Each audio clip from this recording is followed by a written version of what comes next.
All right, in tonight's Making It in the Bay report, how home prices are impacting home sales. According to a new Zillow study, some local home prices are falling, but others are holding steady. Specifically, the high-end homes, those are the ones that are dipping. We're talking multi-million-dollar homes. Fewer of them are selling, so prices have been coming down. But when it comes to these so-called lower-priced homes here in the Bay Area, they're staying steady. That's the red line that you see on the graph there. A lot of it probably has to do with interest rates rising and the cost of getting a mortgage. And so even if you have the same down payment of, say, 20%, the mortgage on a $1 million house is going to be significantly lower than a mortgage on a multi-million-dollar house.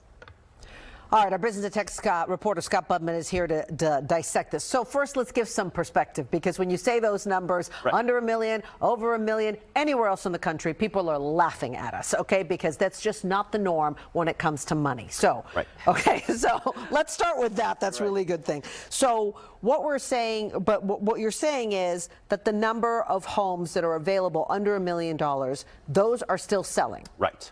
And there are a couple of reasons here. For one thing, as Professor Guo said, it's a mortgage thing. When mortgages were it's also a job thing, though. Yes, but right, it's intimidating to put a down payment down on something that expensive, knowing that you'll be paying anywhere between 6.5%, 7% mortgage. So a lot of people who were looking at maybe a $3 and $4 million home, and again, I realize that's rare air here, are now saying, I just can't do that per month. So they're able to step back and say, I'm rich. I can wait. I don't have to jump in right now. But if you need a home because of your job, or all of a sudden you had that second kid, or you need room, whatever it is, okay, you need that house, and maybe you can't afford a big home, right, but you can afford something in, let's say, the $800,000 to $1 million level, which I realize is high everywhere else in the country. Yeah. But it's low here. And it also has to be the tech boom, the tech sector fueled so much of those higher end homes too. Right. People getting bonuses, people, on this tech craze. Now everyone's putting the brakes, right? So that has to, at least even from a psychological perspective,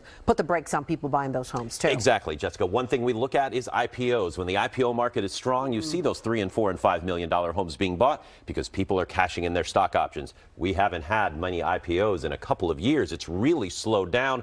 Interest rates are high. People are nervous because of layoffs. Banks are falling. Exactly. And so people are worried not only about their stock price, but about their job right now in the tech industry. So they're less likely to spend on that something above the rim kind of house. Yeah. And they'll say, if I need to buy a house right now, there is inventory in that lower level, and so those are still selling. And do they anticipate a change in that, or a trickle-down effect to some of the lower price houses, or are they just going to be that those high-end houses are just going to continue to drop in price? This is not the first time we've seen this kind of thing. So I think the expectation is if and when the startup market starts rolling again, we start to see more IPOs, people are cashing in those stock options, we'll see the hot market again for the high-end homes. Okay, and in terms of sales, usually when you get to spring is when you start to see, an uptick in houses selling. What does the spring forecast look like? It's starting to already move. I've talked to some real estate agents who say, and this is, by the way, not the $5 million level, but more the $750, $800, $1 million level. Houses are starting to move. People are starting to look at